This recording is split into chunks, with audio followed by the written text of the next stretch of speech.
ভাইরা আমার, নজনেরা, যুবকেরা, ছেলেরা, বাচ্চারা, পর্দানশীনা মা ও বোনেরা, আল্লাহ কোরআনে জানিয়ে দিলেন ওয়ালা ইয়াগুদ্দু আলা তুআমিল মিসকিন।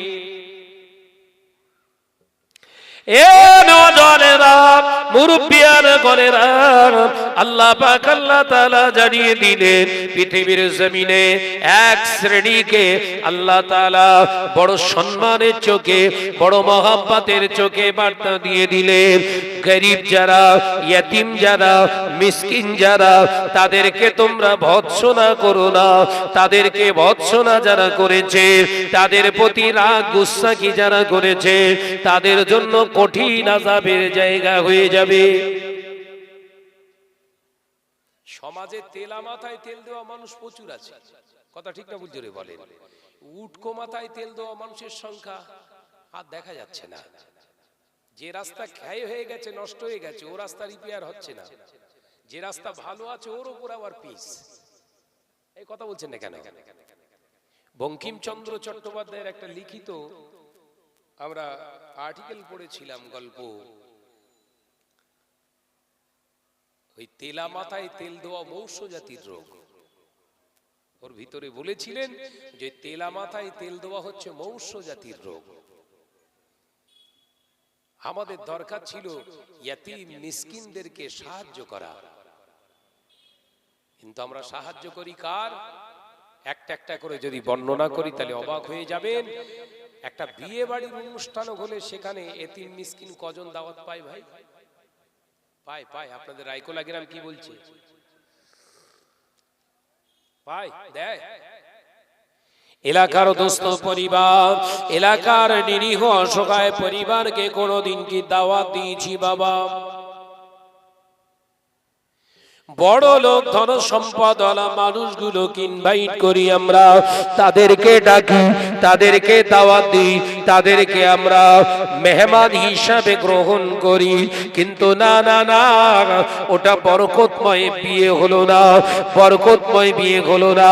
কারণ ওখানে গরিবেরা খানা পেল না, গ্রামের গরিব মানুষগুলো ওখানে যেতে পারলো না। ওই জায়গায় বড় ধনী গরিবরা সকলে সম্মিলিত হতে পারত, কিন্তু ওখানে গরিবদের স্থান দিলেন না।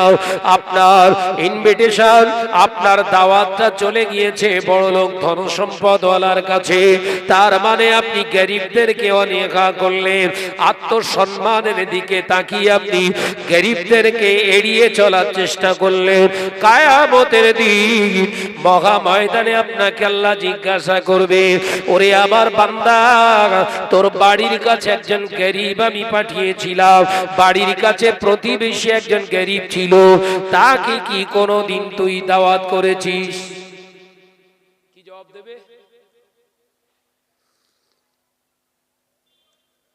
কি জবাব দেবে বাবা? ও নওজওয়ানেরা, সমাজে শিক্ষা প্রতিষ্ঠান অনেক আছে, শিক্ষা প্রতিষ্ঠান তো অনেক চলছে। শিক্ষা প্রতিষ্ঠানের অভাব নাই, আলেমের অভাব নাই, ওয়াইজিনের অভাব নাই, পীরের অভাব নাই, পীরজাদার অভাব নাই, মাওলানার অভাব নাই, মুফতির অভাব নাই। সমাজের বুকে বড় বড় ফতোয়া দেনেওয়ালা মানুষের অভাব নাই, দিনের দায়ীদের অভাব নাই। তারপরে সমাজে তিনটে জিনিস লক্ষণীয় এসেছে বাবা, লক্ষ্য করা যায়। এক নাম্বার, অসহায়ের পাশে সহায়ক হবার মানুষের সংখ্যা কমে গেছে। দ্বিতীয় নাম্বার হলো সমাজ থেকে লজ্জাবোধটুকু আস্তে আস্তে হারিয়ে গেছে। ও বাবাজি, তৃতীয় নাম্বার, মুসলমানদের ঘরে ঘরে হারাম প্রতিষ্ঠিত হয়ে গেছে। কথা ঠিক বলিস না ভুল বল? জোরে বলে। এই যে তিনটে কথা বললাম, মাথার ভিতর ঢুকছে?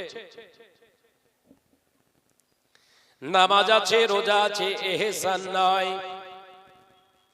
নামাজ আছে, রোজা আছে, হজ আছে, যাকাত আছে, গরিবের প্রতি কোনো ন্যায় পরায়ণ নীতি নিয়ে চেয়ে থাকার মানুষ নাই। সমাজের বুকে হাজি আছে, মাওলানা আছে, আলেম আছে। অন্যায় রাখাজানি হারামের বিরুদ্ধে গর্জে ওঠা আলেমের সংখ্যা কমে গেছে। সমাজের বুকে ওয়াজ নসিহত আছে বাবা।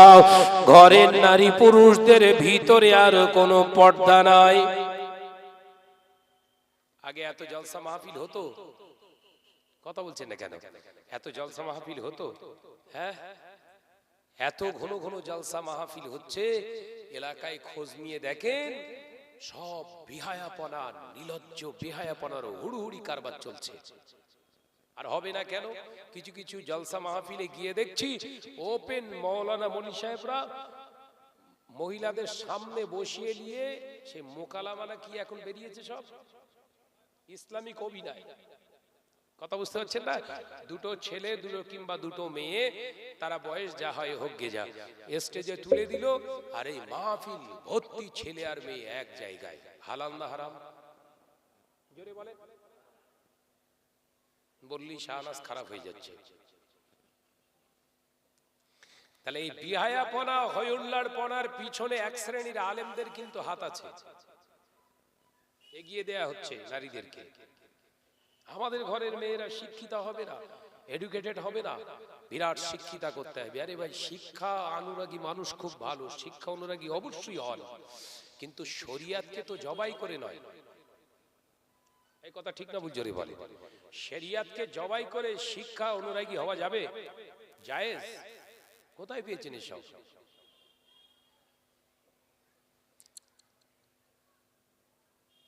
পানি গোবরা হাফেজ সাহেব হুজুর কেবলা রহমাতুল্লাহ আলাইহি আওলাদ, তিনি বসে আছেন, তানার জামাতা আওলাদগণ এখানে রয়েছেন। তানাদের সিস্টেমেটিক্যালি চাল চলন, কথাবার্তা আজকের সমাজে আলেমদের ভিতরে পাওয়া যাচ্ছে? এ কথা বলছেন না কেন? পাওয়া যাচ্ছে? নগ্নপনা একটা যেন একটা জায়গা তৈরি হচ্ছে সমাজে। আলেমরা তো নবীর ওয়ারিস। আলেমরা যদি এই সমস্ত কাজে ইনভলভ হয়ে থাকে, সম্পৃক্ত যুক্ত হয়ে থাকে, তাহলে সমস্ত রসাতলের একটা জায়গায় আহ্বান করা হচ্ছে। কথা ঠিক না ভুল জোরে বলে? ভাইরা মা, নজরেরা, যুবকেরা, ছেলেরা, বাচ্চারা, পর্দানাশীনা মা বোনেরা, আল্লাহ নবী দো জানে বাদশাহ হাবিবুল্লাহকে নবী জনাবে মুহাম্মদুর রাসূলুল্লাহ সাল্লাল্লাহু আলাইহি ওয়াসাল্লাম এই পবিত্র জামানে তিনি এই কথাটাই বোঝাতে চেয়েছিলেন।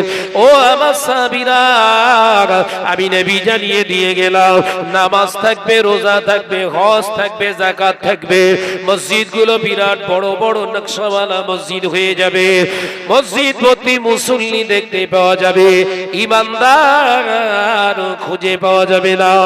এ নজরেরা, শুধু নামাজ, রোজা, হজ, যাকাত মুসলমানের পরিচয় নয়, ওগুলোকে আপনাকে মানতে হবে। পাশাপাশি আপনি প্রতিবেশীর হক আপনাকে মেনে চলতে হবে। মা বাপের হক, এতিম মিসকিনের হক গুলো আপনি যদি আদায় না করেন, হক গুলো যদি মেরে দিয়ে আপনি হাজি হয়ে বসে থাকেন, আলেম হয়ে যদি বসে থাকেন, হাফেজ হয়ে যদি বসে থাকেন, মুবাল্লিগ যদি হন, বিরাট বড় আমিরও হয়ে যান, গরিবের হক মারা দায়িত্বে দায়ে আপনাকে কোরআনের ভিতরে আল্লাহ জানিয়ে দিলেন, ওয়ালা ইয়াহুদ্দু আলা তুআমিল মিসকিন, আপনি ও এতিম মিসকিনের হক মেরেছেন, ভর্ৎসনা করেছেন।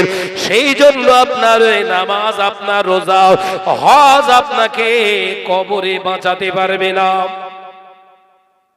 এই রায়কোলা গ্রামে একটা এতিমখানা, রায়কোলা গ্রামে যত ধনী পরিবার মুসলিম আছে তাদের যাকাত ফরজ। এই কথা ঠিক না ভুল জোরে বলেন? এই যাকাতের টাকাটা এট ফার্স্ট প্রথম হকদার কারা? এটাই তো সমাজের আলেমরা বলতে চাইছে না। অধিকাংশ, সবাইকে দোষ দেবো না আমি, অধিকাংশ আলেম ভেঙে এই হকের কথাগুলো বলতে চাইছে না, কারণ সব নিজস্ব একটা করে প্রতিষ্ঠান খুলে ফেলেছে। হকের কথা বললে আমার পাতে আর ঝোল পড়বে না। এই কথা ঠিক না ভুল জোরে বলেন? আমি কি ঠিক বলছি না ভুল বলছি? তুমি তো আলেম, অন্যের হক পাইয়ে দেওয়ার জন্য, আল উলামা ওয়ারাসাতুল আম্বিয়া, তুমি তো নবীর ওয়ারিস, উত্তরসূরি, পাওনাদারের পাওনা বুঝে দিতে এসেছো। একবার জোরে বলে, জোরে বললেন না সুবহানাল্লাহ? তাহলে রায়কোলা গ্রামের ধনী পরিবারের যদি যাকাত এনারা দেন, তাহলে শরীয়তের মাসআলা অনুযায়ী, সিস্টেম অনুযায়ী, তরিকা অনুযায়ী যে পরিবারগুলো যাকাত দেবেন তার পরিবারের লোকগুলোকে আগে সন্ধান করবেন আমার পরিবারের ভিতরে কেউ যাকাতের পাওনাদার আছে কিনা। একদম সিস্টেম বলছি। মুফতি সাহেব ভালো সান্ডি মুফতি হলে হবে না, ভালো পড়াশোনা করে নেওয়ালা মুফতির কাছ থেকে ফতোয়া নেবেন। এখন মুফতির হুড়ুড়ি চলছে, বলো একদম চায়ের দোকান থেকে শুরু করে স্টেজ পর্যন্ত। এই কথা ঠিক বলছি না ভুল বলছি? তাহলে প্রথম ফার্স্ট আপনি যাকাতের টাকাটা কাকে দেবেন? আপনার বংশের মানুষকে গরীব আছে আপনি দেখুন সে যাকাতের প্রকৃত প্রাপ্য কিনা। যদি থাকে শরীয়ত বলছে যাকাতের টাকাটা তাকে কিছু অংশ দাও, কারণ আপনার কাছে থাকা যাকাতের টাকাটা আপনার নয়, ওর কিছু হিস্সা আপনার কাছে আল্লাহ আমানত স্বরূপ দিয়েছে। একবার জোরে বলুন।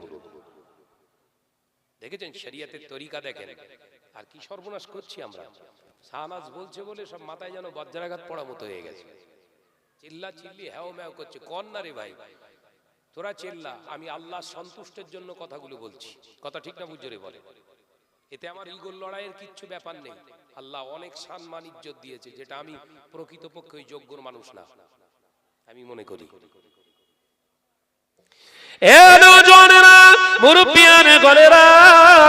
এরপরে শরীয়ত আপনাকে জানিয়ে দিয়েছে আপনার বংশের মানুষকে যদি আপনি না পান, যাকাতের হকদার কেউ যদি না থাকে, এবার আপনি খোঁজ করুন রাইকোলা গ্রামে এতিম মিসকিন কে আছে, রাইকোলা গ্রামের ভিতরে কারা গরীব আছে, নিঃস্ব পরিবার আছে, কিংবা এতিম আছে, কিংবা ইয়াসির আছে, তাদের কাছে আপনি চলে যান, তারা আপনার কাছে আসবে না। শরীয়তের সিস্টেম হলো তাদের টাকা আপনার কাছে আছে, অর্থাৎ আপনি আমানতদার, আপনি নিজে দায়িত্ব নিয়ে তাদের কাছে চলে যান। তাদের কাছে যে যাকাতের টাকাটা পৌঁছে দিলে আল্লাহ খুশি হয়ে যাবে। শরীয়তের প্রসেস মেনে দেওয়া হলো এটা। গ্রামে তো ভাইজান কেউ নাই, তাহলে গ্রামে একটা এতিমখানা আছে। কথা বুঝছেন না? যাকাত লেনেওয়ালার মতো কেউ নাই গ্রামে, তো এরকম গরিব নাই ভাইজান। তাহলে কি করব? তাহলে এতিমখানা আছে, এতিমের কারখানা। কথা ঠিক না বুঝে বলে? তাহলে এরপরে এই গ্রামবাসী যদি না পায়, এরপরে আমার দায়িত্ব হলো এতিমখানায় দিয়ে দেওয়া। তাহলে নিরাপদ একটা জায়গায় আপনি যাকাতটা আদায় করলেন। আমার আলোচনা বুঝেছে? তাহলে এটাই হলো ওয়াতুজ যাকাত। এই যাকাতের বিধানটাকে আপনি মান্যতা দিলেন। আর যদি মনে করেন না শাহনাজ ভাই আমার খাতিরের মানুষ, শাহনাজ ভাইয়ের একটা বড় মাদ্রাসা আছে, রাইকোলার টাকাটা আমি গিয়ে শাহনাজ ভাইয়ের মাদ্রাসায় দিয়ে দিলাম, রাইকোলা গ্রামের এতিম মিসকিনরা পেল না, ময়দানের মাহশারে আপনাকে আসামির কাঠগড়ায় দাঁড় করানো হবে। এই কথা বুঝছেন না? ময়দানের মাহশারেও যে হুজুরির ভক্ত হও না কেন, তোমার একদম খাল খুলে ফেলবে।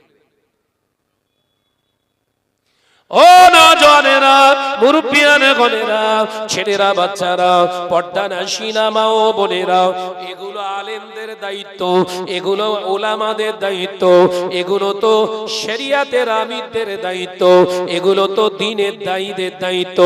জনসমাজে স্টেজের উপরে নসিহত করে,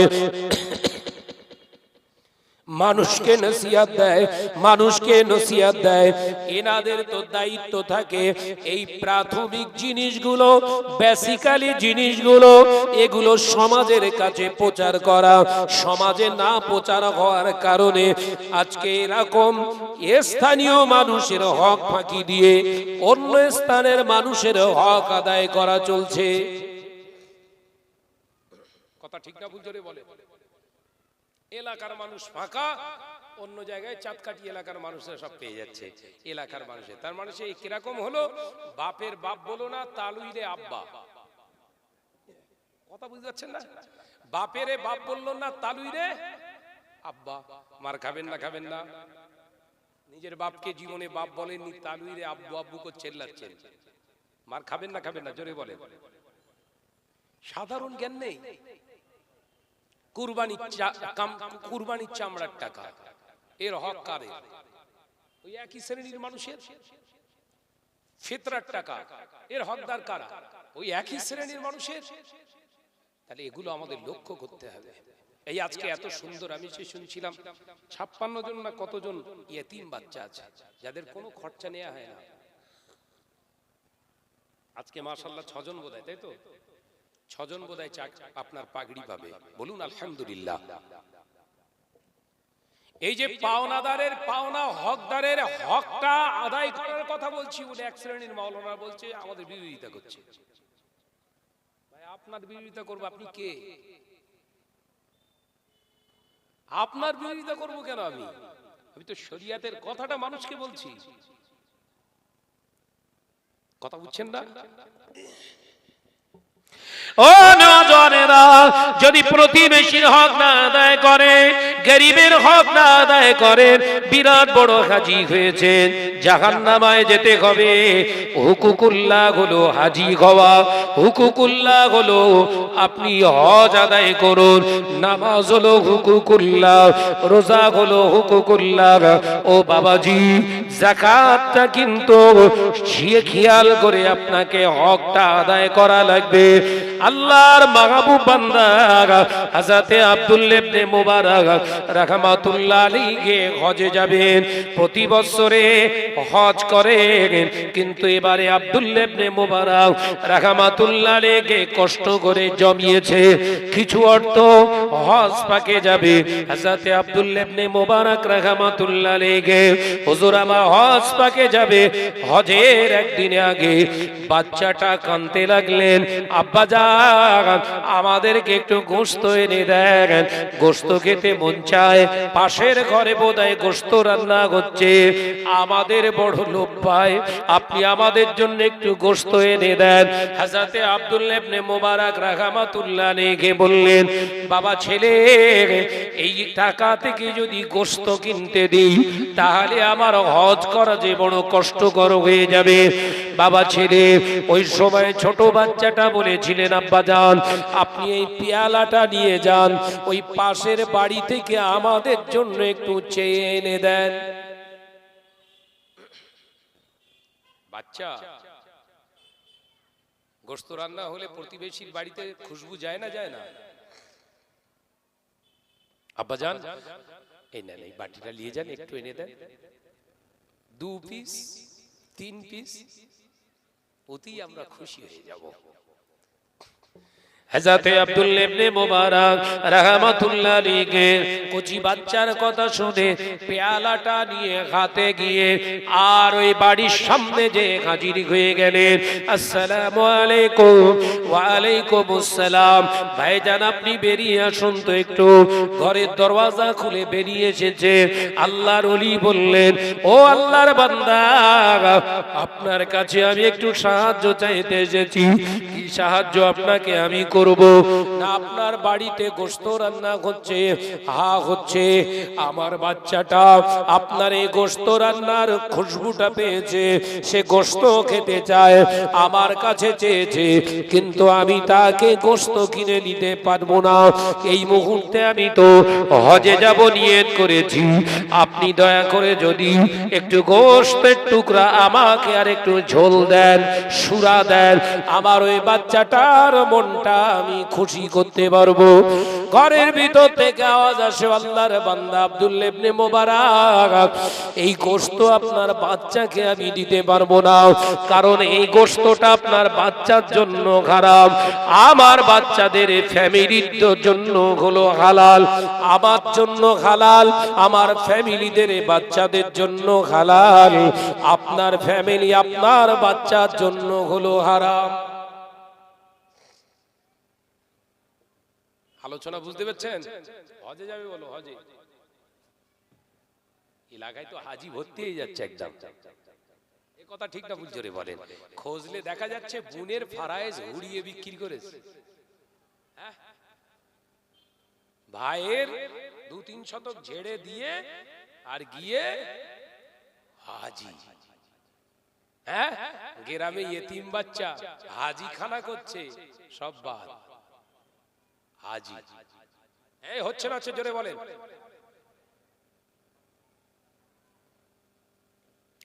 ও নওজওয়ানেরা, মুরব্বিয়ান গণেরা, হযরতে আব্দুল্লাহ ইবনে মুবারক রাহমাতুল্লাহ আলাইহি হুজুর আমার যখন অমনি করে শুনলেন, হুজুর প্রশ্ন করলেন, ভাই একটু ক্লিয়ার করে বলুন, আমাদের জন্য হারাম, আপনার জন্য হালাল হবে কেন? এ আল্লাহর বান্দা আব্দুল্লাহ ইবনে মুবারক শুনুন, এই যে মাংসটা, গোশতটা রান্না করছি, এটা জবাও করা কোনো দুম্বার গোশত নয়, এটা ভাগাড়ে পড়ে থাকা মরা দুম্বার গোশত, মরা দুম্বার গোশত। এই গোশতটা আমাদের জন্য হালাল, কারণ আমার বাড়িতে আজ থেকে 4 দিন আগে থেকে উনানে গাড়ি বসে না, বাড়ির সবাই না খাওয়া অবস্থাতে দিন গুজরাট, আমার 3টি বাচ্চা শুয়ে আছে ক্ষুধার জ্বালায়, তারা ছটপট করছে, উঠে দাঁড়াবে সে শক্তি তাদের নাই। আমি সহ্য করতে পারিনি, সারাদিন কাজের জন্য ঘোরাঘুরি করলাম, কোথাও কাজের সংবাদ পেলাম না, কোথাও কাজ না পেয়ে আমি অসহায় নিরুপায় হয়ে ঘরের দিকে রওনা হলাম। আস্তে আস্তে দেখলাম রাস্তার ধারে একটা মরা দুম্বা পড়ে রয়েছে। আমি কাউকে কিছু না বলে বাড়ি থেকে একটা ছুরি নিয়ে গিয়ে এই চামড়া ছাড়িয়ে কিছু গোশত মোটামুটি খেয়ে যেন বেঁচে থাকা যায় এরকম পরিমাণে গোশত আমি কেটে এনেছি, সেই গোশত রান্না করছি।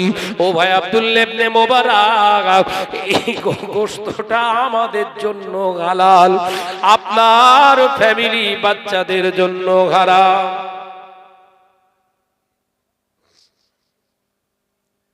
হযরত আব্দুল্লাহ ইবনে মুবারক রাহমাতুল্লাহ আলাইহি পাগলের মতো হয়ে গেছে। কি শুনবো, যাচ্ছি হজে আর প্রতিবেশী 4 দিন না খেয়ে, মুমিন বলে ভেতরে ঘা পড়েছে। কথা বুঝতে পারছেন না? কথা বুঝতে পারছেন না? প্রকৃত মুমিন বলে ভিতরে আঘাত করেছে, আর শুদ্ধ বেঈমান হলে কথা বলেন না, ও নিজের বাপকেও গিয়ে, নিজের ভাইকেও গিয়ে বলে যাবে না। হজে যাচ্ছে, ভাই অসুস্থ, বিছানায় পড়ে আছে, উচিত ছিল কি ভাইকে একটু দেখতে যাওয়া। হাদিস পাকে এসেছে, অসুস্থ মানুষকে দেখতে গিয়ে যে যিনি গেলেন তিনি বেহেশতের ভিতরে অবস্থান করছেন। একবার জোরে বলুন, একবার জোরে বললেন না?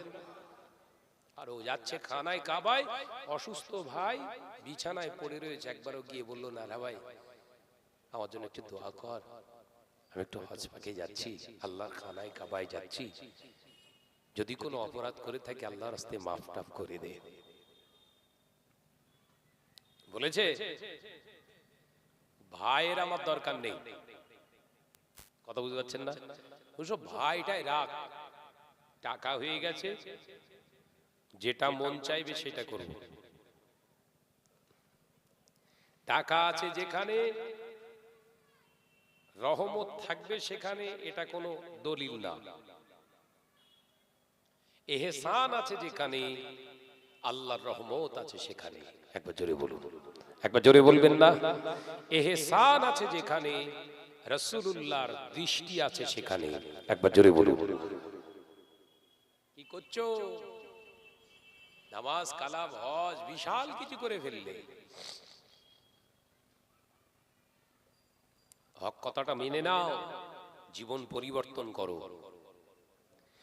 এ নওজওয়ানেরা, যুবকেরা, ছেলেরা, বাচ্চারা, পর্দানাশীরা, মা ও বোনেরা, আল্লাহর ওলি হযরতে আব্দুল্লাহ ইবনে মুবারক রাহমাতুল্লাহ আলাইহি হুজুর আমার ঝরঝর করে কাঁদতে লাগলেন। ও আল্লাহর বান্দা, আপনার হাতে দুখানা ধরি, আপনি ওই গোশতটা বাচ্চাদের খাবেন না, আপনি ওই গোশতটা বাচ্চাদেরকে খাবেন না। আপনার পা দুখানা ধরি, আপনি ওই গোশতটা বাচ্চাদের খাবেন না। বান্দা আপনি এই গোশতটা ফেলে দিন। আমি আপনাকে একটু অনুরোধ করছি, আপনি একটু সবর করুন, একটু অপেক্ষা করুন। হযরত আব্দুল্লাহ ইবনে মুবারক ছুটে গিয়ে বাড়িতে যে পেয়ালাটা রেখে দিয়ে বিবিকে বললেন, বিবি দেরি করো না, আমার হজে যাওয়ার যে টাকা পয়সাগুলো আছে বের করো, শিগগিরই শিগগিরই বের করো। হযরত আব্দুল্লাহ ইবনে মুবারক রাহমাতুল্লাহ আলাইহির বিবি বললেন, কেন হুজুর আপনি এমন করলেন? না না না, আগে বের করো। টাকাগুলো হাতে নিয়ে পাগলের মতো ছুটে ছুটে ছুটে ছুটে বাজারে গিয়ে হাজির হলেন। কিছু আটা, কিছু খরমা, কিছু খাবার কিনে এলো। হযরত আব্দুল্লাহ ইবনে মুবারক এই নিঃস্ব পরিবারের কাছে হাজির হয়ে গেলেন। একবার জোরে হবে না? হজ শেষ। ও নজরেরা, হযরত আব্দুল্লাহ ইবনে মুবারক রাহমাতুল্লাহ আলাইহি পাগলের মতো আওয়াজ করতে লাগলেন, ও আল্লাহর বান্দা আপনি বেরিয়ে আসুন, বেরিয়ে আসুন, এই নিন আপনি বেরিয়ে আসুন। আপনার বাচ্চাদের ওই গোশত আপনি খাওয়াবেন না, ওই গোশত আপনি খাওয়াবেন না। এই নিন এই টাকার আমি মাল কিনেছি, আমি হজে যাব না, আমার হজ আল্লাহর দরবারে কবুল হবে না, বরঞ্চ কিয়ামতের দিন এই হুকুকুল ইবাদ নষ্ট করার কারণে আমাকে ময়দানের মাহশরে আসামির কাঠ গড়ায় দাঁড় করিয়ে জাহান্নামে দেয়া হবে। ও আল্লাহর বান্দা আমি হজে যাব না, হজ আমার নসিবে নাই থাক, কোনো অসুবিধা নাই, আমি আপনাকে বলছি গোশতটা ফেলে দেন। হযরত আব্দুল্লাহ ইবনে মুবারক রাহমাতুল্লাহ আলাইহি, হুজুর আমার দেখতে পাওয়া যায় সমস্ত খাদ্য খোরাকগুলো বাচ্চাদের হাতে তুলে দিলেন। আল্লাহর মাহবুব বান্দার হাত দুটো ধরে ছোট্ট বাচ্চা দোয়া চায়, ও চাচা যান, ও আল্লাহর বান্দা চাচা যান, আমি দোয়া করি আমাদের যে এই অসহায়ের অবস্থায় আপনি অনুভব করতে পেরেছেন, আপনার হজে যাওয়ার টাকাটা আমাদেরকে খাবার কিনে খাওয়াচ্ছেন, আল্লাহ পাক আল্লাহ তাআলা আপনার দানকে যেন কবুল করে নেয়। একবার জোরে বলে।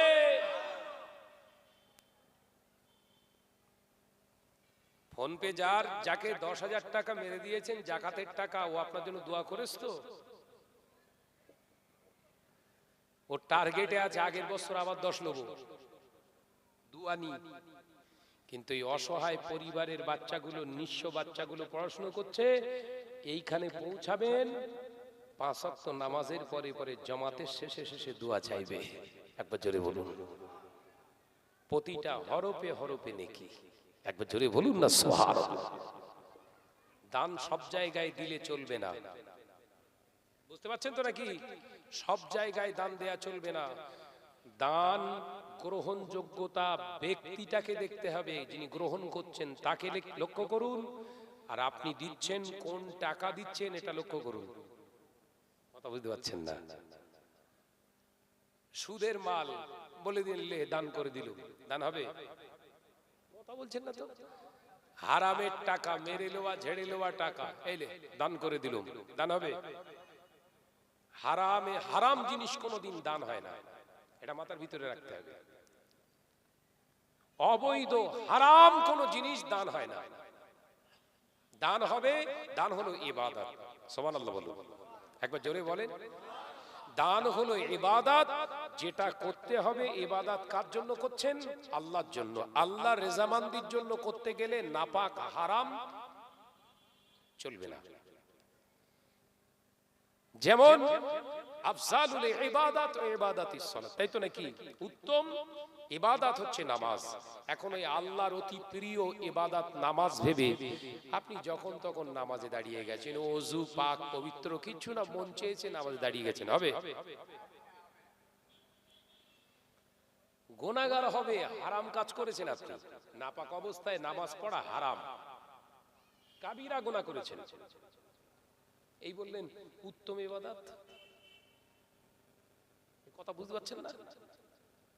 নামাজ তো উত্তম ইবাদত, মাথায় ঢুকছে? নামাজ তো উত্তম ইবাদত। এই উত্তম ইবাদতটা প্রসেস মেনে, পদ্ধতি মেনে করেননি, আপনার জন্য গুনাহ হারাম। দানটাও ইবাদত না, ইবাদত নয়? জোরে বল না রে বাবা। দানটাও তো ইবাদত, প্রসেস মেনে করতে হবে না নিজের ব্যক্তিগত ইচ্ছা মতো। এই জায়গাটা বুঝলেন? দান করছেন কোন টাকা, কোন অর্থ, কোন মাল, এটা খেয়াল রাখুন। আর কাকে দিচ্ছেন ওইটা খেয়াল রাখুন। খেয়াল থাকবে তো বাপ? হ্যাঁ, খুব ছয় চতুরি চলছে বলো গোটা সমাজ। বাগজোলা বাজারে গিয়েছি, দেখি পান খেয়ে ইদার দিয়ে গড়িয়ে পড়ছে, একজন এসে বলছে 10 টাকা দে। পাগলা ধুর, কথা বুঝতে পারছেন না? 10 টাকা দে, খাবো। কি খাবি? বিড়ি? এখন আপনি মনে করছেন শাহনাজ ভাই বিরাট কিরিপন, বকিল, সেলফিশ ম্যান, 10 টাকা দিতে কি অসুবিধে? দেয়া যাবে না, শরীয়ত বৈধতা দেয়নি এখানে। টাকা হালাল, যেখানে যাবে সেটাও যেন হালাল হয়। কথা বুঝতে পারছেন না নাকি? আরো বলছে খাবার খাবি, তাহলে আয় একটা পাউরুটি কিনে দে, দুটো মিষ্টি আয়। বলছেন না, টাকা দেন। তার মানে ধান্দা খারাপ আছে না? না, এগুলো বেঁচে চলতে হবে। পরিশ্রম, মেহনতের হালাল টাকা আপনার দিচ্ছেন কোথায় এটা দেখুন, পাত্রটা দেখুন। যদি ভুল জায়গায় ফেলেন উল্টে মার খাবেন। ভুল জায়গায় ফেললে উল্টো মার খাবেন। যেমন এই নামাজ, নামাজ পড়া ফরজ, ওযু করেন, ঘাপাঙ্গ দাঁড়িয়ে গেলেন, আল্লাহু আকবার, সওয়াব হলো না গুনাহ? জোরে বলেন না রে বাবা। গুনাহ হয়ে গেল, আর গুনাহ হবে, মার হবে না? হবে না? দেখেছেন, নামাজ ইবাদত, কিন্তু শরীয়তের প্রসেস না মেনে করার জন্য আপনাকে জাহান্নামে যেতে হবে। ঠিক তদ্রূপ দান, যতটুকু 1 পয়সা, 1 টাকা, 2 টাকা, 5 টাকা, যেটা আল্লাহ পাক আপনার মাজিয়াত, আল্লাহ পাকের অশেষ মেহেরবানি, আপনি পরিশ্রম করে মেহনত করে হালাল টাকা কামিয়েছেন, ওই টাকা থেকে আপনি দান করুন। কোন জায়গায় দিচ্ছেন দেখে দেন। কথা বুঝতে পেরেছেন? ওই পকেটে আছে, ঘপাঙ্কর দিয়েই টপাঙ্কর ছেড়ে দেবেন, ওই রকম আপনাকে তুলে আছাড় মারবে। এ নজনেরা, যুবকেরা, ছেলেরা, বাচ্চারা, এই রাস্তাঘাটে আমাদের চলতে হয় রাত বিরাত। 18 থেকে 19টা ডিস্ট্রিক্টে আমি ঘুরি আপনাদের নেক দোয়ায়। পশ্চিমবঙ্গের বাইরে আরো 6টা রাজ্যে আল্লাহ আমাকে ঘোরাচ্ছে। আল্লাহ শুকর করে বলতে পারি, পৃথিবীর কোন জায়গায় বাংলার জমিনে দেখাতে পারবেন না শাহনাজ ভাই অবৈধ কোন জায়গায় চাঁদা দিয়েছে। ধরে অমুসলিম ভাইরা ধরে, পুজোর সময় ধরে না? আমাকে, আমার গাড়ি ধরলেও জীবনে 1 পয়সা পাবে না।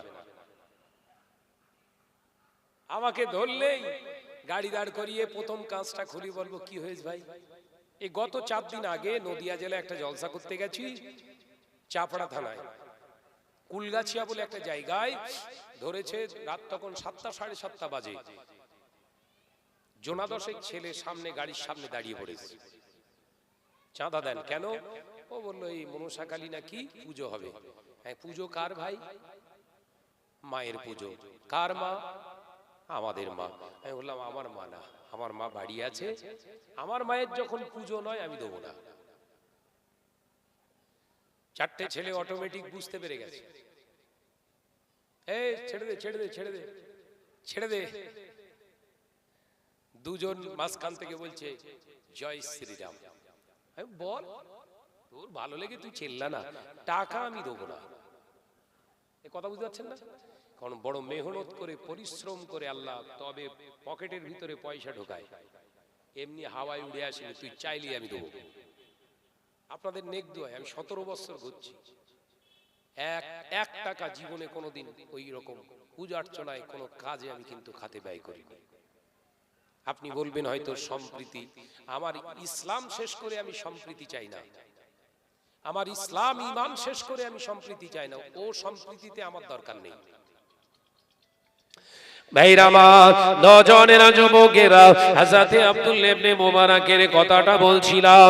আল্লাহর ওলি হযরতে আব্দুল্লাহ ইবনে মুবারাকের হাতটা ধরে আরেকটা বাচ্চা দোয়া চায়, ও চাচা যান, আপনি যা আমাদের জন্য করলেন, নিজের হজে যাওয়ার অর্থগুলো দিয়ে আমাদের খাবার, আমাদের সংসারের জিনিস কিনে এনে দিয়েছেন, কি দোয়া চাইব?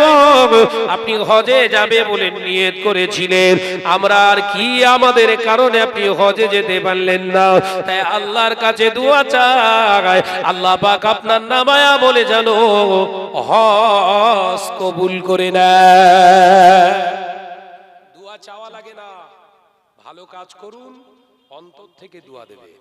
একবার জোরে বলুন না সুবহানাল্লাহ। কথা বুঝতে পারছেন না? হুজুর দোয়া করেন, হুজুর আব্বাজান মেজলা হুজুর পীর কেবলা রাহমাতুল্লাহ তখন হায়াতে আছে,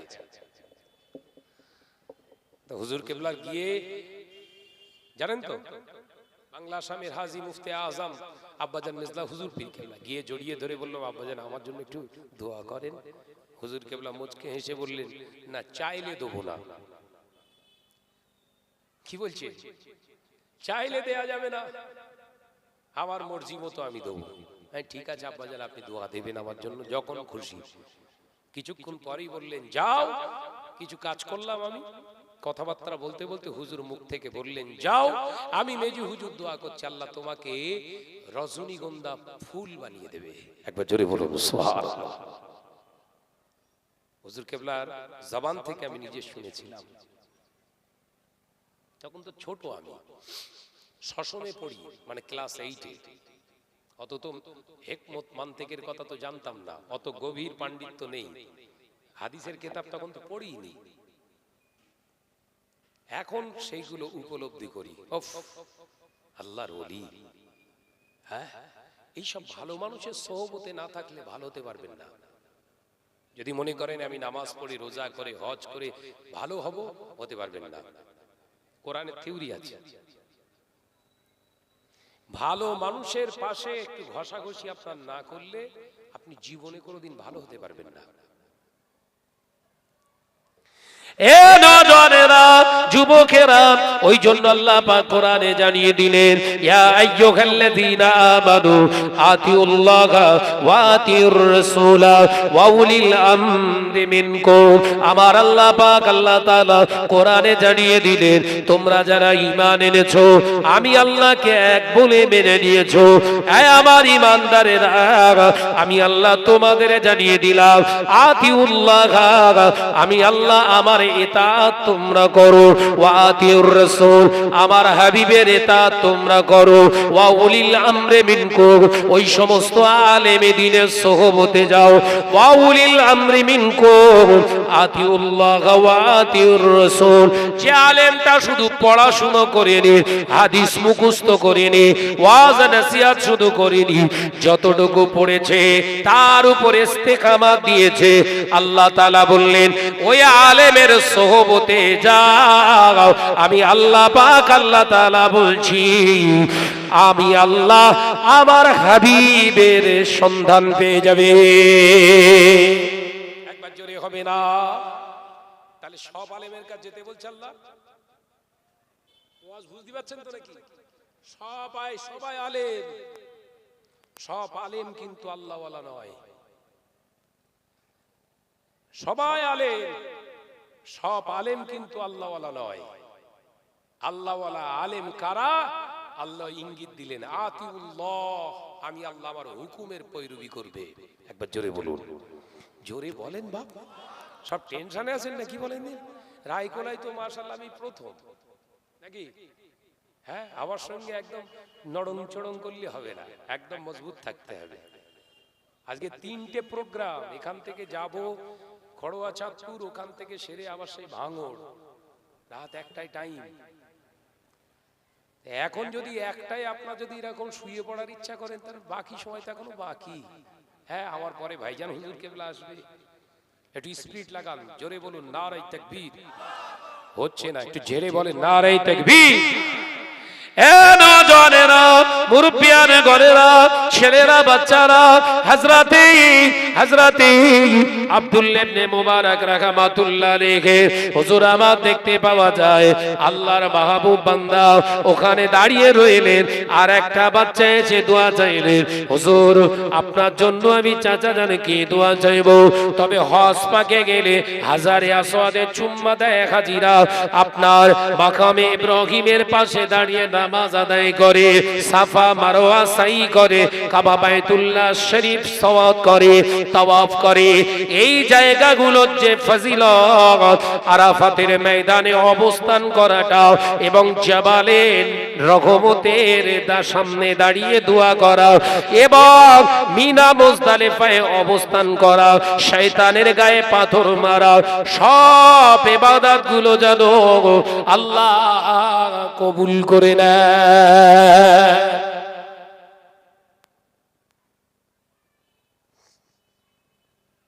কথা বুঝছেন? দোয়া চেয়েছে, কথা বলছেন না কেন? দোয়া চেয়েছে, দোয়া চাইনি বলো, কাজ করেছে, দোয়া বেরোচ্ছে। সুবহানাল্লাহ বলে। তাহলে জায়গা মতো কাজ করতে হবে তো নাকি? ওই ঝাড়া পাটি ঝেড়ে খাওয়া পাটি ওর কাছে দেবেন, ও দোয়া করবে আর ওর দোয়া কবুল হবে? কথা বলে না তো, ও দোয়া কবুল হবে? যারা ঝেড়ে খায় মানুষের কাছ থেকে দোয়া কবুল হবে? শুধু বলছেন না দান করতিস তো, দান করতিস তো, কোথা করছিস? কোথায় দানটা করছিস? কোন টাকা কোন অর্থ দান করছিস ওটা খেয়াল আছে? না 5,000 টাকা দিয়েছি জানিস, 5,000 টাকা। কোন টাকা? হলেও ছেলো দিয়েছি।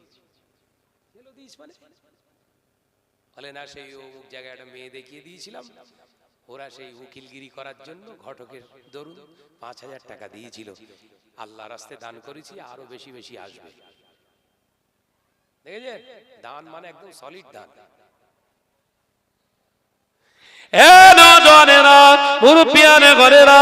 আল্লাহর ওলি হযরত আব্দুল্লাহ ইবনে মুবারক রাহমাতুল্লাহ আলাইহি পাগলের মতো ছুটে ছুটে বাড়িতে চলে এলেন, ঘরের দরজা বন্ধ করে দিলেন, সিজদায় পড়ে কাঁদে, আল্লাহ তোমার পক্ষ থেকে যে রায় আসে ওটাই আমি মেনে নিলাম, আমার হজ দরকার নাই, আমি হজে যাব না আল্লাহ, তবে তোমার দরবারে দুহাত তুলে দোয়া চাই, তোমার দরবারে একটা মিনতি আমি চাই, জানাই আমার আরজু হলো এবছর যত হাজি, এবছর যত তোমার বান্দা বান্দি তোমার খানায় কাবার মেহমান তোমার মেহমান হয়ে যাবে, সকলের হজগুলো দরবারে ইলাহিতে কবুল করে নিও।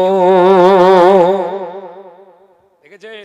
আমি পারলাম না, যারা পাচ্ছে আল্লাহ ওদেরকে যেন একেবারে মিসগাইড করো না, সব কবুল করে লিও আল্লাহ। একবার জোরে বলুন, এটা মুমিনের পরিচয়। কথা বুঝতে পারছেন না? এটা মুমিনের পরিচয়। একজন হজে যাচ্ছেন, সৎভাবে সুন্দরভাবে দোয়া করতে থাকুন, ওই ওর দুয়ার ওসিলায় একদিন আল্লাহ আপনাকে হাজী হওয়ার তৌফিক দেবে। একবার জোরে বলুন। আমরা দোয়া করি, আমরা সবসময় খুন ছুরি কাটি, কি করে গেল বলদিন? নিশ্চয়ই ঝাড়া টাকা। এই কথা বলছেন না কেন? মহাপদের সঙ্গে জিকির কালেমা লা ইলাহা ইল্লাল্লাহ, জোরে জোরে লা ইলাহা ইল্লাল্লাহ।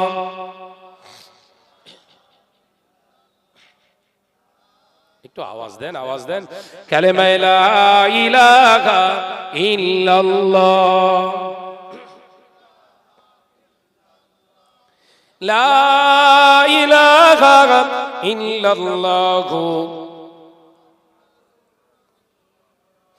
ডেকেল রাসূলুল্লাহ রওজা পাকের কিনারে, আমি সইতে পারি না বিরহ ব্যথা, ধন্য করো দিদারে। একটু জোরে বলবেন না, একটু জোরে বলবেন না। ডেকেল রাসূলুল্লাহ রওজা পাকের কিনারে, আমি সইতে পারি না বিরহ ব্যথা, ধন্য করো কিনারে। আল্লাহুম্মা সাল্লি আলা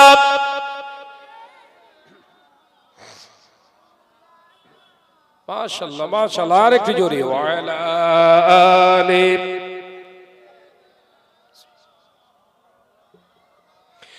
নূরে উজ্জ্বল চেহারা তোমার, দেখে মন যে ভরে যায়।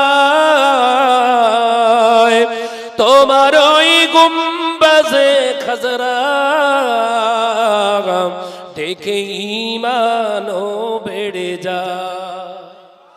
জোরে বলে নারে তাকবীর, নারে তাকবীর।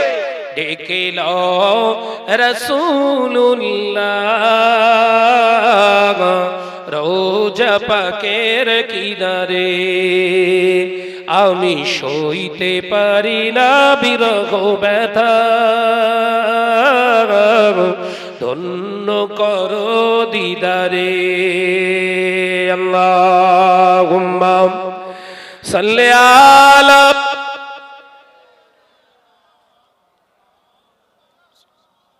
মাশাআল্লাহ মাশাআল্লাহ, আরো জোরে ওয়া আলা আলি।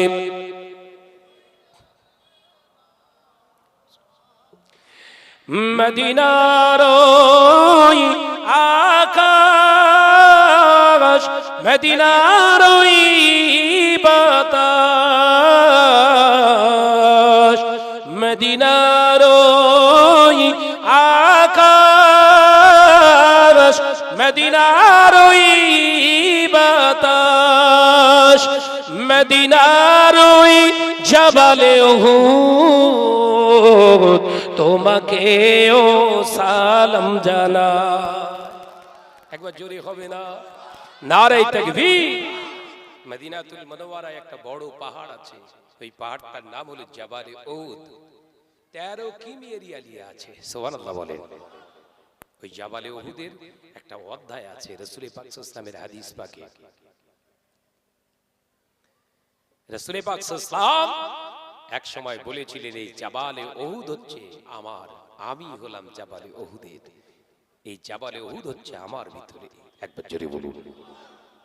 70 জন সাহাবায়ে কেরাম উহুদের ময়দানে শহীদ হয়ে গিয়েছিলেন। রাসূল পাক সাল্লাল্লাহু আলাইহি ওয়াসাল্লাম বললেন, চলো মদিনায় নিয়ে চলে যাই, ওখানে দাফন হবে। এই অনেক বড় ইতিহাস, শুধু একটুখানি বলছি।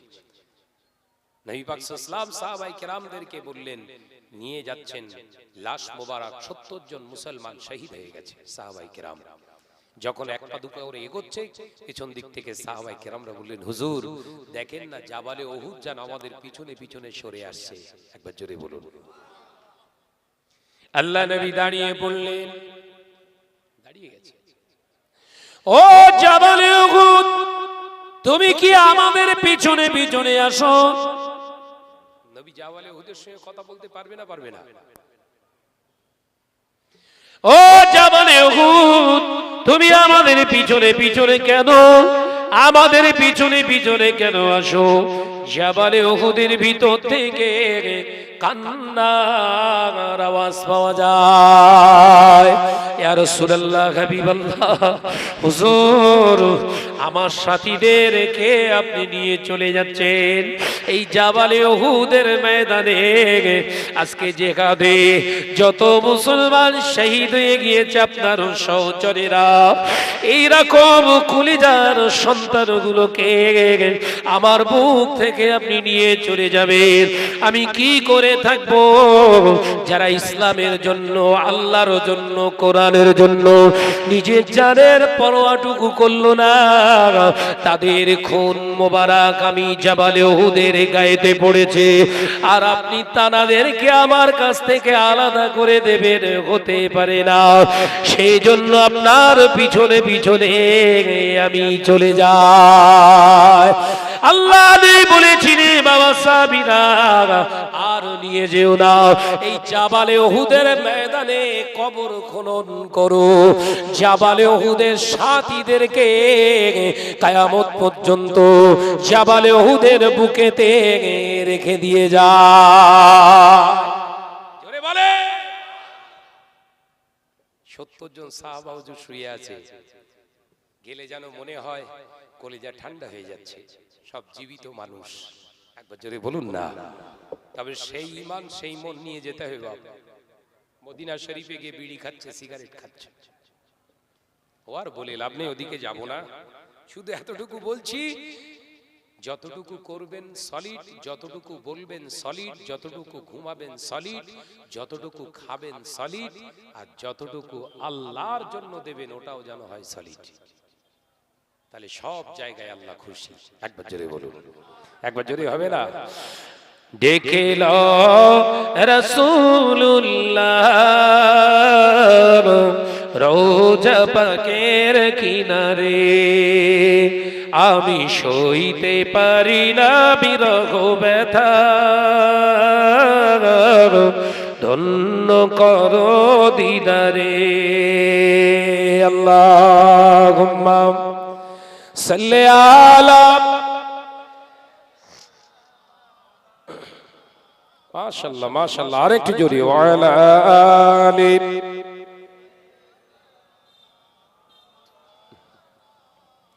আমার নজনেরা, যুবকেরা, ছেলেরা, বাচ্চারা, পর্দানশীনা মা ও বোনেরা, আমি আলোচনা আপনাদের বোঝাচ্ছিলাম আল্লাহর ওলি, আল্লাহর মাহবুব বান্দা হযরতে আব্দুল্লাহ ইবনে মুবারক রাহমাতুল্লাহ আলাইহি বাড়িতে এসে দোয়া চাইছে হাজীদের জন্য। আমি হজে যেতে পারলাম না, কিন্তু আল্লাহ তোমার দরবারে খানায় কাবায় যারা গিয়েছে ওদেরকে বিমুখ করে ছেড়ে দিও না। আল্লাহ কাঁদতে লাগলেন। সবাই পরের দিন হজে যাচ্ছে, হযরতে আব্দুল্লাহ ইবনে মুবারক রাহমাতুল্লাহ আলাইহি মনে মনে চিন্তা করলেন হজে নাই যাওয়া হলো না, কিন্তু হাজীদের এগিয়ে দিতে যাওয়াটাও তো একটা নেকির কাজ, একটা সওয়াবের কাজ। হযরতে আব্দুল্লাহ ইবনে মুবারক রাহমাতুল্লাহ আলাইহি হাজীদের ওঠাতে গেলেন। সমস্ত হাজীরা আব্দুল্লাহ ইবনে মুবারক রাহমাতুল্লাহ আলাইহি জড়িয়ে ধরে আর চুমা খায়। ভাই চলেন চলেন, কেউ জানতে পারলো না আব্দুল্লাহ ইবনে মুবারক হজে যাচ্ছে না। সবাই চেহারা দেখে বলছে আমাদের সঙ্গী আব্দুল্লাহ ইবনে মুবারক একই সঙ্গে হজে যাচ্ছি। এ নজনেরা হাজীদের গিয়ে দিলে হযরতে আব্দুল্লাহ ইবনে মুবারক রাহমাতুল্লাহ আলাইহি ওখান থেকে ঘরে চলে এলেন। হাউ হাউ করে কাঁদছে। হজের মৌসুম, সব হাজীরা সব কাজ সম্পূর্ণ করে ফেরার দিন চলে এলো। হযরতে আব্দুল্লাহ ইবনে মুবারক রাহমাতুল্লাহ আলাইহি আগিয়ে নিতে গেলেন ইস্তেকবাল করার জন্য। না না না, হযরতে আব্দুল্লাহ ইবনে মুবারকের চেহারার দিকে তাকিয়ে হাজীগণ ছুটে এসে জড়িয়ে ধরে চুমা খায় আর বলে ও ভাই আব্দুল্লাহ ইবনে মুবারক, একই সঙ্গে হজ করলাম, কাবা বাইতুল্লাহ তাওয়াফ করলাম, সাফা মারওয়া সাই করলাম, জামারতে পাথর মারলাম, মিনা মুজদালিফা আরাফাতে গিয়ে সব এক জায়গায় দেখলাম। আল্লাহর খানায় কাবায় হাজারে আসওয়াদে আমরা চুম্মা দেওয়ার চেষ্টা করছি, কিন্তু চুম্মাটা আমরা দিতে পারিনি। লক্ষ্য করে দেখলাম সবার আগে আপনি চুম্মা দিচ্ছেন। ও আব্দুল্লাহ ইবনে মুবারক, শুনে রেখে দেখ, আল্লাহ আপনার তাকদীর বড় করেছে। আমরা এত চেষ্টা করে মাকামে ইব্রাহিমের পাশে দাঁড়িয়ে নামাজ আদায় করব নিয়ত করলাম, অনেক কষ্ট করে আমরা নামাজ আদায় করলাম, কিন্তু আমরা লক্ষ্য করে দেখলাম আপনি অতি সহজে নামাজ আদায় করছেন। মেজাবে রহমত যেখান যে নল দিয়ে কাবা বাইতুল্লাহ শরীফের পানি পড়ে, ওই মেজাবে রহমতের নিচে দেখলাম সেজদায় পড়ে আপনি কাঁদছেন। ওখানে আমাদের যাবার সুযোগ হলো না। হযরতে আব্দুল্লাহ ইবনে মুবারক হাও হাও করে কেঁদে কেঁদে বলো ও আল্লাহর বান্দা হাজীরা, বলবেন না আমি হজে যাইনি, আমি হজে যাইনি, আমি হাজী না। কিন্তু আব্দুল্লাহ ইবনে মুবারকের কথা শুনে বলেছিলেন না না ভাই, আপনি আমাদের সঙ্গে মজা করবেন না, আর কি করবেন না, আপনি সব সব আমাদের মিথ্যা বানিয়ে দিতে পারেন, কিন্তু আপনার গা থেকে এখনো সেই খুশবু যে জাগির হয়। জোরে বলে কিসে কাজ হচ্ছে বাপ? কিসে কাজ হচ্ছে? অন্তর থেকে দোয়া। কাদের দোয়া? ওই নিঃস্ব গরিব ইয়তীম ইয়াসিরদের দেখার কারণে। একবার জোরে বলুন আহা। আজকে মুসলিম সমাজ এগুলো বোঝা আর বোঝানোর লোকের অভাব। এই কথা ঠিক না ভুল জোরে বলে? এ নওজওয়ানেরা, যুবকেরা, ছেলেরা, বাচ্চারা, পর্দানশীলা মা ও বোনেরা, আলোচনা বুঝুন, আলোচনা বোঝার চেষ্টা করুন। আমি আয়াতে কারিমা ওই জন্য আপনাদের সামনে উপস্থাপন করেছি। আল্লাহ পাক বললেন, ভালো মানুষের সোহবত, ভালো আলেমের সোহবত তোমরা নাও। ভালো আলেমের সোহবত নিলে ভালো মানুষ হওয়া যাবে, ভালো হওয়া যাবে। আমি আল্লাহ আমার হাবিবের দিদার তোদের নসিবি হয়ে যাবে। ও নওজওয়ানেরা, যুবকেরা, ছেলেরা, বাচ্চারা, হযরতে আব্দুল্লাহ ইবনে মুবারক রাহমাতুল্লাহ আলাইহি বাড়িতে ছুটে ছুটে চলে এলেন। হাজীদের ইস্তেকবাল করতে গিয়েছিলেন, কিন্তু না না, হাজীরা যা বলতে শুরু করেছে আল্লাহর ওলি সহ্য হয় না। হুজুর আমার বাড়িতে চলে এলেন, সিজদায় পড়ে কাঁদছে, আল্লাহ কি সব শুনছি আল্লাহ, আমি জানি না কি অবস্থা আল্লাহ। আল্লাহ হযরতে আব্দুল্লাহ ইবনে মুবারক রাহমাতুল্লাহ আলাইহি সিজদায় পড়ে কাঁদছেন। নারায়ে তাকবীর, নারায়ে তাকবীর, নারায়ে তাকবীর। আওলাদে মুসাদ্দাদুস সামান, আওলাদে মুসাদ্দাদুস সামান, সিলসিলা হক ফুরফুরা শরীফ, জনাব ভাইজান হুজুর কিবলা, তাকবীর দাও, নারায়ে তাকবীর, জোরে দাও বাবা, নারায়ে তাকবীর। আওলাদে মুসাদ্দাদুস সামান, নারায়ে তাকবীর। মাশাআল্লাহ মাশাআল্লাহ, টেনশন নেই, আপনাদের খোরাক চলে এসেছে। কথা বুঝছেন না? ভাইজান হুজুর কিবলা চলে এসেছে, টেনশন নেই, ইতস্তত ছটফট কিচ্ছু করার দরকার নেই, সবরের দরকার। কি দরকার বাপ? সমস্ত ইবাদত কবুল হয় সবরের উপরে। নামাজ পড়বেন সবরের সঙ্গে, নাস্তাঈনু বিস-সাবরি ওয়াস-সালাত। এই মাথায় ঢুকছে? নামাজ পড়বেন তাড়াহুড়ো লম্পো ঝম্পো নাই, নাস্তাঈনু বিস-সাবরি ওয়াস-সালাত, ইন্নাল্লাহা মা'আস-সাবিরিন। একবার জোরে বলুন। তাড়াহুড়োর কোনো জায়গা নেই। নামাজটা পড়তে দাঁড়িয়েছেন, আল্লাহর সঙ্গে কথা বলছেন। ফোনে বিবির সঙ্গে কথা বললে ছটফটে আপনার ছটফটে নেই, লাগে না। আপনি রবের সঙ্গে কথা বলছেন, ছটফট করছেন কেন? খুশু খুজুর সঙ্গে নামাজ আদায় করুন। হুকুম আহকাম আর কানগুলোকে মূল্যায়ন করে নামাজ পড়ুন। ওই নামাজ হয়ে যাবে সালাতুল মিফতাহুল জান্নাহ, বেহেশতের চাবি। একবার জোরে বলুন, একবার জোরে হবে না? সবর করতে হবে বাবা। তো আমি যে কথা বলতে চেয়েছিলাম, হযরত আব্দুল্লাহ ইবনে মুবারক, আপনার অসুবিধা হচ্ছে না তো বাপ? দরকার আছে না নাই? ভাইরা আমার, নওজওয়ানেরা, যুবকেরা, ছেলেরা, বাচ্চারা, আলোচনা বোঝাতে চাইলাম। হযরতে আব্দুল্লাহ ইবনে মুবারক রাহমাতুল্লাহ আলাইহি ঈশান নামাজ আদায় করেছে। ঈশান নামাজ আদায় করে আর একটু খাওয়া দাওয়া করে আর তাহাজ্জুদের নামাজে দাঁড়িয়ে গিয়ে তাহাজ্জুদ নামাজটা শেষ করে হযরতে আব্দুল্লাহ ইবনে মুবারক রাহমাতুল্লাহ আলাইহি আর নামাজের মুসাল্লায় বসে বসে দরুদ পড়ছে। এমন সময় তন্দ্রাচ্ছন্ন ভাব, ঘুম ঘুম ভাব এসে গেল। এমন সময় দিন দুনিয়ার বাদশাহ হাবিবুল্লাহকে, নবী জনাবে মুহাম্মদুর রাসূলুল্লাহ সাল্লাল্লাহু আলাইহি ওয়াসাল্লাম স্বপ্ন যোগে হযরতে আব্দুল্লাহ ইবনে মুবারক রাহমাতুল্লাহ আলাইহিকে দিদার দিয়ে দিলেন। এ নওজওয়ানেরা, যুবকেরা, ছেলেরা, বাচ্চারা, আল্লাহ নবী দোজানের বাদশাহ হাবিবুল্লাহকে, নবী জনাবে মুহাম্মদুর রাসূলুল্লাহ সাল্লাল্লাহু আলাইহি ওয়াসাল্লাম, নবী আমার দেখতে পাওয়া যায় আব্দুল্লাহ ইবনে মুবারক রাহমাতুল্লাহ আলাইহিকে সালাম দিয়ে বললেন, ও বাবা আব্দুল্লাহ ইবনে মুবারক রে, তুমি কষ্ট পেও না, তুমি কষ্ট পেও না, তোমার দান আল্লাহর দরবারে কবুল হয়ে গেছে। ও বাবা আব্দুল্লাহ ইবনে মুবারক, ওই যে ছোট ছোট দুস্থ পরিবারের সন্তানেরা দোয়া করেছে, গরিবের প্রতি তুমি সহানুভূতিশীল হয়েছিলে, আল্লাহ বাচ্চাদের দোয়া কবুল করে আল্লাহ তোমার অবয়ব চেহারা সূরা দিয়ে আল্লাহ একটা ফেরেশতাকে এবার হজ, পবিত্র হজটা তোমার নামে আদায় করিয়ে নিয়েছে।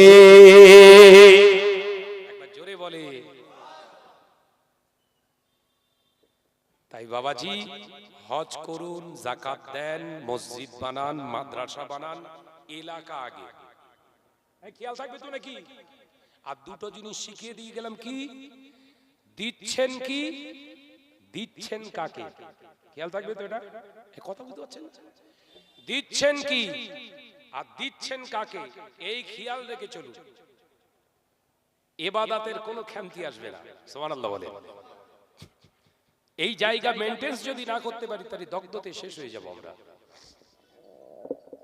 কথা বুঝতে পারছেন না?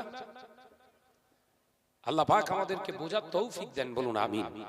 মুজাদ্দিদুল জামান দাদা হুজুর পীর কে রাহমাতুল্লাহ আলাইহির রাখতে জিগার কলেজার লালেরা এই সব বড় বড় প্রতিষ্ঠান রেখে গেছে।